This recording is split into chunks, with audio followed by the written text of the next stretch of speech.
리더십 주목이라며 방점을 찍었습니다. 말도 안 되는 언론의 몰아가기인데요. 이 상황에서 박범계 장관은 출근길에 기자들에게 일침을 가했습니다. 우르르 몰려 나온 기자들에게 박범계 장관은 언론인들이 많으면 직원 출근 불편하겠다라고 일침을 가했고, 이어서 기자들이 부장회의 절차가 적절했냐고 본인하는 황당 질문에는 박범계, 최종 판단 전에 어차피 한 번은 거쳐야 할 절차였습니다. 만약에 그런 지휘를 하지 않았더라면 한번 생각해보시기 바라고요 라고 되치기 발언으로 기자들을 압도했는데요. 바로 무리하게 수사지휘권을 행사한 것 아니냐는 지적을 정면 반박한 것입니다.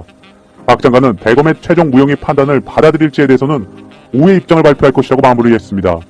한편 박 장관은 차기 검찰총장 후보 인선에 대해선 오늘까지 국민 천거를 마치고 다음 절차를 이행해야 한다며 아주 신중히 할 것이라고 언급했습니다. 국민 천거라는 워딩이 눈에 띄는데요. 빌드업 하시는 박범계 장관을 응원하는 이유일 것입니다. 추가로 언론들은 박 장관이 수사지휘와 별개로 한 전 총리 사건 관련 대검 법무부의 합동감찰을 지시한 점을 변수로 보고 있습니다. 서울신문, 검찰의 수사 절차 및 관행의 위법, 부당성을 부각시켜 검찰개혁 2라운드의 명분으로 삼을 것이라는 관측이 나온다. 흐물흐물 박범계 장관의 내공을 다시 한번 믿어봅니다. 이문정, 만장일치 아니라 감사하다. 이런 가운데 이문정 검사님은 SNS에 대검에서 열린 회의에서 참석자 14명 중 10명이 불기소 무혐의 결론을 내자 만장일치가 아니라 감사하다며 내일은 내일의 태양이 뜬다는 입장을 내놨습니다. 이문정, 능력이 부족해 어렵게 용기를 낸 몇몇 재소자들에게 너무 미안해 마음이 무겁다. 또한 임 부장 검사의 상관이자 대검회의에 참석했던 한동수 대검 감찰부장도 불쾌감을 드러냈는데요. 비공개 회의였는데 종료 10분 만에 결과가 언론에 보도된 걸 두고 외부의 결과가 누출되지 않게 보안각서를 쓰자는 말까지 들었는데 법과 규정이 준수되지 않았다는 글을 SNS에 올렸습니다.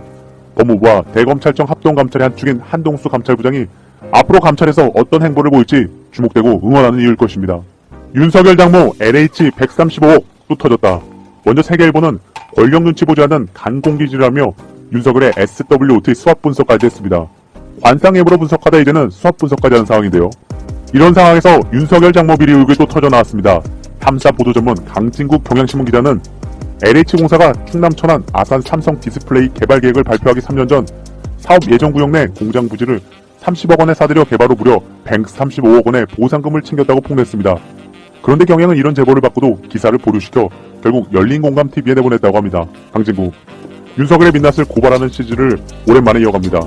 윤석열 장모가 삼성 신도시 개발 계획 발표 3년 전 충남에 사들여 LH공사로부터 130억 원의 보상금을 타낸 이야기입니다. 3년 만에 100억 원의 시세 차익을 거둔 셈이죠.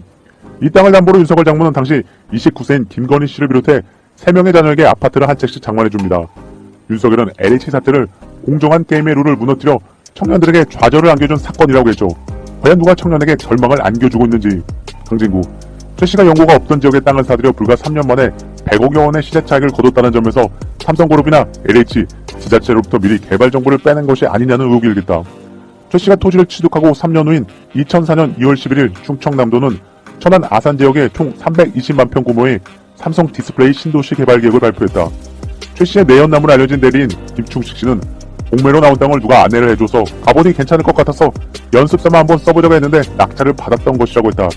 하지만 김 씨는 땅을 소개한 사람이 누구이고 어떤 정보를 줬는지에 대해서는 함구했다. 열린공감TV 취재에 따르면 최 씨가 장대리 땅을 담보로 16억 원을 대출받은 시점으로부터 일주일이 채 지나지 않은 시기에 윤 전 총장의 부인 김건희 씨 오빠는 각각 서울 가락동의 대련 아파트 한 채를 매수했다.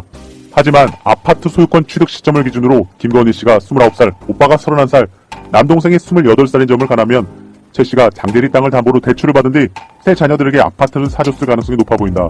열린공감TV는 윤 전 총장에게 장모 최 씨의 미공개 개발 정보를 이용한 부동산 투기 및 자녀들에 대한 아파트 증여 의혹에 대한 입장을 물어보기 위해 문자를 보냈으나 아무런 답변을 하지 않았다. 박형준 쭉 빠지는 게 신기하네요.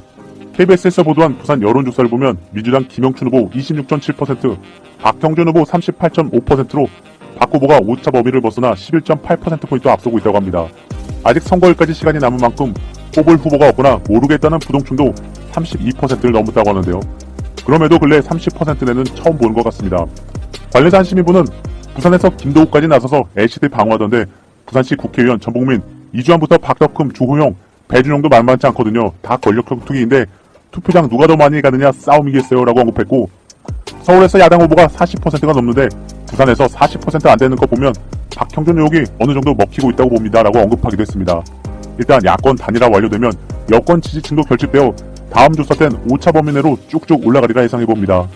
추가로 KBS 최경영 기자는 박형준 관련해서 이렇게 가정해봅시다. LH 임원의 30대 중반 아들이 수십억 원짜리 초호화 아파트 분양권을 웃돈 700만 원을 주고 샀습니다. 그랬다가 그 분양권을 팔았는데 산 사람이 엄마였습니다. 해당 아파트에는 아빠인 LH 임원이 같이 살고 있고 현재 시세는 20억 원 안팎 올랐습니다. 그런데 그 아파트 앞에 18억 원짜리 거대한 조형물이 있죠.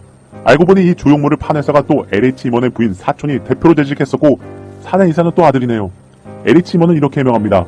아들이 아파트를 구입할 때는 청약하고 계약하는 사람이 적어서 약간의 웃돈만 받고 팔려는 분위기였는데 나중에 잔금 치를 능력이 안 돼 결국 어머니가 사게 된 것이고 또 18억 원짜리 조형물에 대한 작품 대금도 시행사로부터 아직 몇억 원 못 받은 상황이다 이렇게 말하고 있습니다.